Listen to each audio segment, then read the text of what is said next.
بسم اللہ الرحمن الرحیم۔ السلام علیکم ورحمۃ اللہ وبرکاتہ۔ ایک بار ایک بادشاہ نے خواب دیکھا کہ اس کے سارے دانت ٹوٹ کر گر گئے ہیں، بکھر گئے ہیں۔ بادشاہ یہ عجیب سا خواب دیکھ کر بڑا پریشان ہوا۔ اس نے اپنے دربار میں نجومی کو بلایا اور اس سے اپنے خواب کا مطلب پوچھا۔ نجومی کچھ دیر سوچتا رہا اور پھر بولا، بادشاہ سلامت، اس خواب کی تعبیر تو کچھ اچھی نہیں ہے۔ بادشاہ نے کہا، تمہارے خیال میں جو بھی تعبیر ہے وہ مجھے بتاؤ۔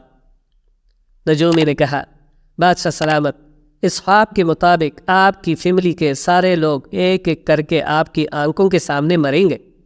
آپ سب کی موت اپنی آنکھوں سے دیکھیں گے۔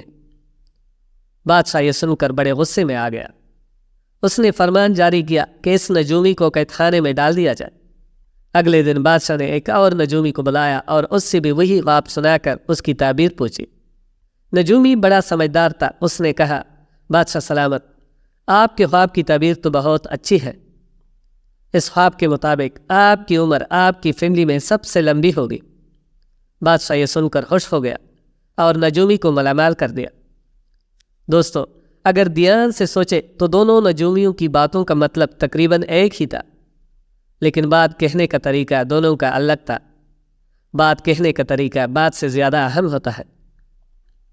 ایک نجومی کے طریقے نے اسے قید میں ڈلوا دیا اور دوسرے کے طریقے نے اسے ملامال کر دیا۔ کمیونیکیشن سکل سے بڑی کوئی سکل نہیں۔ بات کرنے کا طریقہ سیکھیں، اپنی بات چیت کرنے کی صلاحیت کو بہتر کریں۔ دوسری سبق آموز کہانی کچھ یوں ہے۔ جیل میں ایک آدمی قید تھا جس کو موت کی سزا ہو چکی تھی۔ جب اسے پھانسی دینے کا وقت آیا تو اس سے اس کی آخری خواہش پوچھی گئی۔ اس نے بڑی عجیب بات کی۔ اس نے کہا کہ میں اپنی خواہش بادشاہ کو ہی بتاؤں گا، کسی اور کو نہیں۔ اب چونکہ قانون یہی تھا کہ مرنے والی کی آخری خواہش ضرور پوچھی جائے گی، تو اس قیدی کو بادشاہ کے حضور پیش کر دیا گیا۔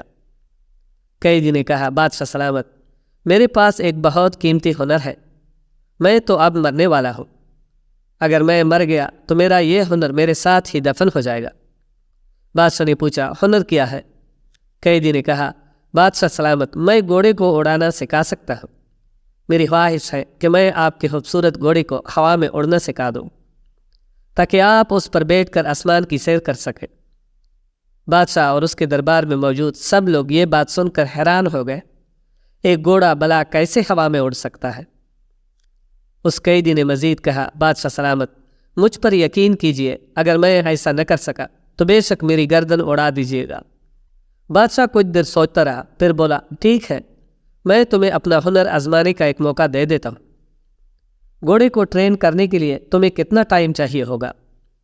اس قیدی نے کہا، بادشاہ سلامت، یہ کافی پیچیدہ اور مشکل کام ہے۔ اسے مکمل کرنے کے لیے مجھے 2 سال لگیں گے۔ بادشاہ نے کہا، ٹھیک ہے، تمہیں 2 سال دے دیے جاتے ہیں۔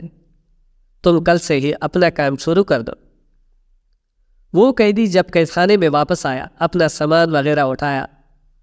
اس کے ایک قیدی ساتھی جو اس کو اچھی طرح جانتا تھا حیران ہو گیا۔ اس نے پوچھا، تم بادشاہ سلامت کے سامنے کیا فضول باتیں کر کے آئے ہو کہ میں گھوڑے کو ہوا میں اڑا سکتا ہوں؟ میرے پاس یہ ہنر ہے، فن ہے۔ میں تمہیں اچھی طرح جانتا ہوں۔ گھوڑے اڑانا تو دور کی بات، تمہیں تو گھوڑے پر سواری صحیح سے کرنی نہیں آتی۔ پھر تم نے بادشاہ سے ایسے کیوں کہا؟ وہ قیدی یہ بات سن کر مسکرایا اور جواب دیا، دیکھو، میں تو ویسے ہی مرنے والا ہوں۔ ایسا کر کے میں نے تو اس سے بس ٹائم گین کیا ہے۔ مجھے 2 سال کی مہلت مل گئی ہے۔ میری قید ختم ہو گئی ہے۔ مجھے جینے کا ایک موقع مل گیا ہے۔ اب 2 سال مزے سے جیوں گا اور گھوڑے کو ٹرین کرنے کا ڈھونگ کرتا رہوں گا۔ ہو سکتا ہے کہ 2 سال کے اندر اندر یہ بادشاہ ہی مر جائے اور میں آزاد ہو جاؤں۔ ہو سکتا ہے کہ 2 سال کے اندر کسی نہ کسی وجہ سے گھوڑا ہی مر جائے۔ یہ بھی ہو سکتا ہے کوئی معجزہ ہو جائے، گھوڑا اڑنا ہی سیکھ جائے۔ اسی لیے جب بھی آپ کی زندگی میں کوئی ایسی پرابلم آئے جس کا سلوشن آپ کو نہ مل رہا ہو، تو ٹائم گین کریں، ہمت نہ ہاریں، کوئٹ نہ کریں، تھوڑا وقت حاصل کریں، کوشش کرتے رہیں، کوئی نہ کوئی راستہ آپ کو ضرور مل جائے گا۔ تیسری مزیدار کہانی کچھ اس طرح ہے۔ ایک بوڑھا آدمی اور اس کا بیٹا سفر کر رہے تھے۔ چلتے چلتے انہیں رات ہو گئی۔ کھیتوں کے درمیان انہیں ایک چھوٹا سا گھر نظر آیا۔ وہ دونوں اس طرف چل پڑے، اس امید کے ساتھ کہ ہو سکتا ہے رات گزرنے کی کوئی جگہ مل جائے۔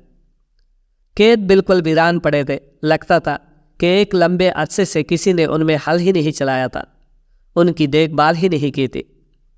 گھر کا مالک بڑا بلّا آدمی تھا، اس نے ان کے لیے کھانے اور رہنے کا بندوبست کیا۔ گھر کی حالت کافی خستہ تھی، غربت صاف نظر آ رہی تھی۔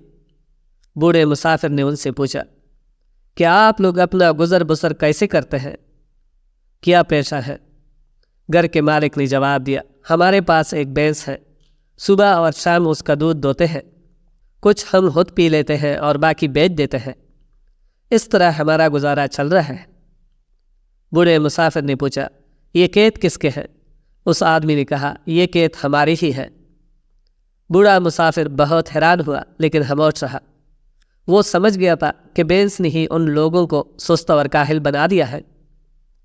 جب سب لوگ سو گئے تو آدھی رات کو بوڑھے مسافر نے اپنے بیٹے کو اٹھایا، گھر کے مالک کی بھینس کھولی اور اسے لے کر چپکے سے اس کے گھر سے نکل گئے۔ ایک پہاڑ پر چڑھ کر بوڑھے نے بھینس کو وہاں سے گرا دیا اور خود اپنی منزل کی طرف چل پڑے۔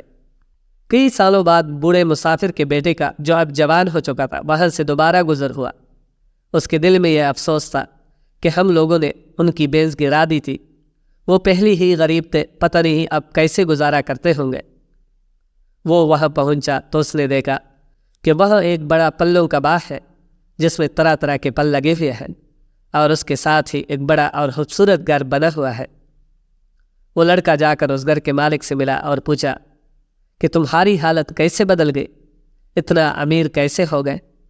گھر کے مالک نے بتایا کہ بھینس کی چوری ہونے کے بعد کچھ دن تو ہمیں سمجھ ہی نہیں آئی کہ ہم کیا کریں، زندہ رہنے کے لیے کچھ نہ کچھ تو کرنا ضروری تھا، تو ہم نے ان کھیتوں میں ہل چلانا شروع کر دیا، گھر کا کچھ سامان بیچ کر بیج خریدے اور کھیتوں میں بیج بو دیے، ان کی دیکھ بھال کی تو فصل اچھی ہوئی، فصل بیچ کر پیسہ ملا تو اپنا قرض بھی چکا دیا۔ اب میں محنت کرتا ہوں، کچھ کھیتی باڑی کرتا ہوں، تو ہماری حالت بدل گئی ہے، پلوں کا یہ باغ بھی میرا ہے۔ بلّا ہو اس بوڑھے مسافر کا، اگر اس دن وہ ہماری بھینس لے کر نہ جاتا تو ہماری حالت کبھی نہ بدلتی۔ ہر ناکام انسان کی زندگی میں کوئی نہ کوئی بھینس ہوتی ہے جو اس کی کامیابی کا راستہ روک رہی ہوتی ہے۔ اس لیے تیسرا اصول یہی ہے کہ اس بھینس کو پہاڑ سے گرا دی جائے۔ شکریہ۔